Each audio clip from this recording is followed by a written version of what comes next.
एक रात की बात है, उसी मध्य विद्यालय ब्रह्मपुरा की बात है। मैं एक दलित स्त्री को के साथ बदतमीजी की है। मैंने उसको गहने उतार लिए, मैंने उसके ब्लाउज फाड़ दिए। कम से कम करीब 25-30 महिलाएं आई और सारी महिलाओं ने कहा कि सर, ये जब से गांव आए हैं ये आदमी, तब से ये आदमी परेशान करके रखा है। मैं चुपचाप बैठा था उनके सामने में। कौन दुश्मन कौन अपने लोग, सब धुंध धुमिल, किंतु है युद्ध का संकल्प अपना अभी भी, क्योंकि है सपना अभी भी। नमस्कार, मेरा नाम श्याम आनंद झा है। मैं दरभंगा जिला से हूँ, मनीगाछी प्रखंड, ब्रह्मपुरा गांव। हम 7 भाई बहन एक साथ बड़े हो रहे थे, 3 सगे और 4 चचेरे। अचानक एक दिन हमारा चूल्हा अलग हो गया।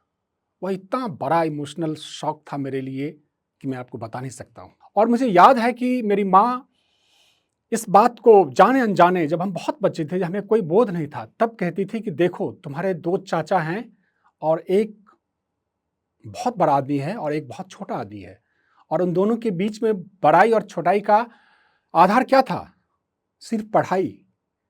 एक चाचा पढ़ लिख कर वाइस चांसलर बन गए थे और दूसरे जिंदगी भर बेरोजगार रहे, जिंदगी भर। तो मेरे दिमाग में यह शुरू से आ गया कि पढ़ाई ही सब कुछ है और मुझे लंबे समय तक पढ़ना पड़ेगा। और मेरी जब आंख खुली तो मैंने अपने को विद्यालय में पाया। सच बताऊं, इसलिए नहीं कि विद्यालय से मेरा बहुत मोह था और मैं बहुत पढ़ाकू था, कतई नहीं, बल्कि विद्यालय मेरे घर के बिल्कुल बगल में था और मेरा दरवाजा जहां खत्म होता है वहीं विद्यालय शुरू होता है। पहली संस्था जिसे मैंने सुचारू रूप से चलते हुए देखा वह मेरे गांव का मध्य विद्यालय ब्रह्मपुरा, राजकीय मध्य विद्यालय ब्रह्मपुरा था।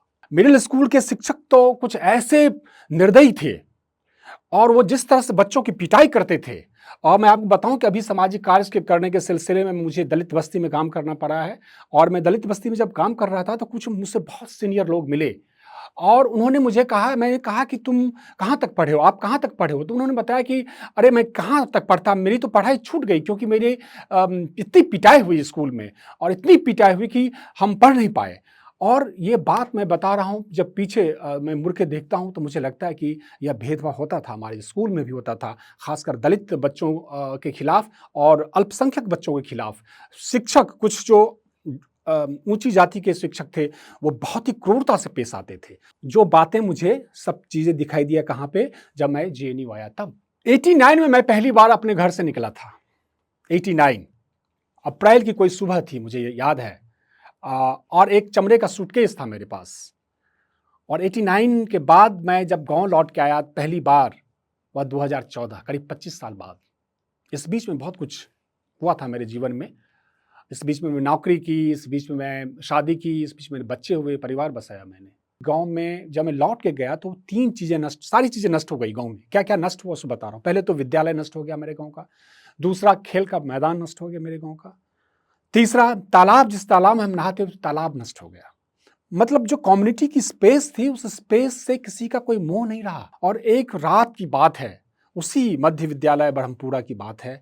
मध्य विद्यालय ब्रह्मपुरा, जिस स्कूल्स में पढ़ा था, जिस स्कूल के बारे में मैंने बता रहा हूँ कि वह स्कूल मेरी ज़िंदगी की पहली संस्था थी जो सुचारू रूप से चल रही थी। उस स्कूल के पुराने बिल्डिंग ढह चुके थे। चांदनी रात थी, मैं बैठा था और मेरे एक चाचा जो गुजर गए वो भी बैठे थे मेरे साथ। और उन्होंने मुझसे पूछा कि तुम क्या कर रहे हो और क्या करना चाह रहे हो आगे। तो मुझे लगा कि कहाँ से शुरू करें, मुझे कुछ समझ में आ नहीं रहा था कि वेयर टू बिगिन फ्रॉम। कहीं से तो शुरुआत करनी पड़ेगी। मैंने अपनी पत्नी, जो कि मेरी पत्नी जॉब कर रही थी बीबीसी में, और मैंने उनसे कहा कि तुम्हें जॉब छोड़नी चाहिए और हम लोगों को चलकर कुछ काम करना चाहिए दरभंगा में।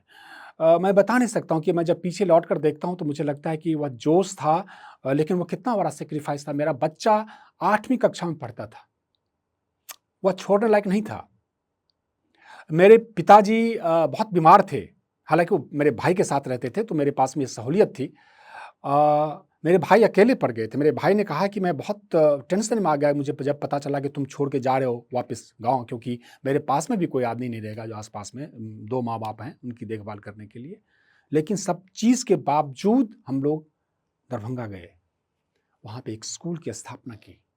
लेकिन दरभंगा के लोग, या लोगों की कमी नहीं कहेंगे हम कहेंगे कि हमारी ही कुछ कमी थी कि हमारे पास में तमाम चीज़ों के बावजूद, क्योंकि हम लोग शिक्षा को चाह रहे थे कि थोड़ा-सा एनवायरनमेंट से जोड़ के देखें। पढ़ने का मतलब सिर्फ़ ये नहीं है कि आप ग्रामर या आप अपना पाठ रट लें और पढ़ के आ जाएँ। जब जो बच्चे आते थे हमारे पास पढ़ने के लिए, उनको हम लोग सामाजिक सरोकारों के बारे में थोड़ा-सा बताते थे कि एक अच्छा इंसान होने का क्या मतलब होता है। करीब हम लोग 1 साल उस दिशा में काम किए, लेकिन हमारा घाटा इतना हुआ, उसमें इतने पैसे हमारे खर्च हो गए कि हमारी सारी जमा पूँजी निकल गई। 15-16 लाख रुपए हमारे खर्च हो गए और हमें जब लगा कि नहीं, अब ये स्कूल हम नहीं चला सकते हैं इतने घाटे में, तो उस स्कूल को हमको रैप अप करना फॉर द टाइम बीइंग। मैं बता रहा हूँ कि अभी काम कर रहा हूँ मैं कुछ किसी एक प्रोजेक्ट पे, और मैं वापस जाऊँगा तो स्कूल खोलना भी मेरे प्लान का एक हिस्सा है। मैं चाहता हूँ कि वहाँ पे सबसे ज़्यादा ज़रूरी, स्कूल तो बहुत खुल गए हैं वहाँ पे, लेकिन वहाँ पे एक अच्छे स्कूल के माध्यम से हस्तक्षेप करने की भी ज़रूरत है। उसी बीच में केंद्र सरकार की एक योजना आई थी स्वच्छ भारत मिशन का। तो मैंने डीएम से बात की, तो डीएम ने कहा कि देखिए, सवाल ये है कि सरकार जितना राशि दे रही है, 12,000 रुपये हम लोग बता रहे हैं कि संभव नहीं है एक शौचालय बनाना। मैंने कुछ टेक्निकल लोगों से मदद, दोस्ती उन लोगों के साथ बात की, और मैंने कहा कि क्या बल्क में अगर हम सामान खरीदें तो ये 12,000 में एक शौचालय बन सकता है? फिर बहुत मुश्किल से कुछ लोगों की एक टीम इकट्ठा की मैंने, और मैंने दलित बस्तियों में, मेरे गांव के जो दलित बस्तियां हैं जहां के लोग पास में 12,000 रुपये नहीं होते थे उनके पास में, जो वो शौचालय बनाए, क्योंकि इस 12,000 रुपये उनको मिलते थे बाद में, हमने 5,000 शौचालय दरभंगा जिला में बनवाए। 5,000 शौचालय, एक बड़ा मूवमेंट था हुआ, उसमें बहुत हद तक कामयाबी मिली। लेकिन प्रखंड और जिला में जो लोग थे, जो स्वच्छ भारत मिशन में जो लोग थे, उनको लग गया कि मेरे काम करने का जो तरीका था उसमें उनको पैसे नहीं बचते थे। उन्होंने, सारे लोगों ने मिलकर सबॉर्टाइज किया उसको, लेकिन उसके बावजूद भी ये चेतना जगी, और मेरे गांव में, मैं तो यह नहीं कह सकता हूं कि पूरी तरह से बंद हो गया है खुले में शौच, लेकिन मुझे लगता है कि 70% शौच बंद हो गया। बहुत छोटी कामयाबी है वह, लेकिन एक हस्तक्षेप मैंने वहाँ किया। जब मैं अपने गांव में हस्तक्षेप करना शुरू किया, पंचायत के स्तर पे, जो पंचायत में गड़बड़ियाँ चल रही थी, तो मैंने सबसे पहले तो मनरेगा पे मैंने एक एप्लीकेशन दिया, और तब के डीएम से मैंने ये प्रेशराइज़ किया कि आप जो है सो मेरे गांव में जो पंचायत व्यवस्था उसकी आप देखें, क्योंकि मैं एक ऐसे डॉक्यूमेंट्स मुझे मिले जिसमें मनरेगा के नाम पे लाखों रुपए का गबन हुआ था। मनरेगा में, जैसा कि आप जानते होंगे, जिसको पता होगा मनरेगा के सिस्टम के बारे में, उसमें मजदूरों के नाम से पैसे जाते थे। तो मजदूर के नाम से पैसे जो गए हैं, उसमें किसी में लिखा है कितना, 4,000, किसी में लिखा है, किसी के नाम पे लिखा है 3,000, किसी के नाम से 6,000। और जब मैं मजदूरों से पूछ रहा हूं कि तुमको कितने पैसे मिले, तो बोल रहा कि कौन से पैसे, मुझे कोई पैसे नहीं मिले। तो मुझे पता चला कि मेरे गांव का जो पंचायत व्यवस्था थी, वह गांव के ही एक बैंक वाले के साथ मिलकर मजदूरों के जॉब कार्ड के नाम पे पैसे मंगाता था, और मजदूरों से अंगूठा लेकर पैसे निकाल लेता था। इसकी शिकायत मैंने की, और उसकी जांच हुई, तहलका मच गया, सारे उसके कागजात जब्त हुए। लेकिन मैं ये फिर बताना चाह रहा हूं कि अफसोस की बात है कि ऊपर से नीचे तक पूरा सिस्टम सड़ गया है। इसलिए क्योंकि जो आदमी, लोकपाल का आदमी जो आया था जांच करने, वो आदमी उससे रिश्वत लेकर के उस केस को रफा दफा कर दिया। लेकिन पंचायत में जिन लोगों के खिलाफ मैंने केस किया था, उन लोगों ने मुझ पर पलटवार किया। उन्होंने एक व्यक्ति को मेरे सामने जाके केस करवाया मुझसे, मेरे ऊपर में, कि मैं एक स्त्री के खिलाफ, एक दलित स्त्री को के साथ बदतमीजी की है। मैंने उसको गहने उतार लिए, मैंने उसके ब्लाउज फाड़ दिए। और आपको पता है कि दलित केस में, दलित एक्ट में, आपका बेल जो है वह हाई कोर्ट से ही मिलता है, नीचे से नहीं मिलता है। और ये मुझे पता चला तो मैंने कहा कि ठीक है, लेकिन मेरे काम करने का रसूख इतना था कि लोकल थाना एक बार मेरे पास में नहीं आया। मुझे कुछ मित्रों ने कहा कि तुम जाओ और डीएसपी से बात कर लो। डीएसपी बेनीपुर में बैठते थे, तो मैं बहुत ही अनमने ढंग से, मुझे था कि ठीक है, अगर ऐसा है जेल जाना होगा तो मैं चला जाऊंगा, और जांच होगी तो मैं निकल आऊंगा। पता तो चले कि उसके पास में कितने गहने थे जो मैं निकाल लिए, पता चले कौन सा ब्लाउज था जो मैंने फाड़ दिया।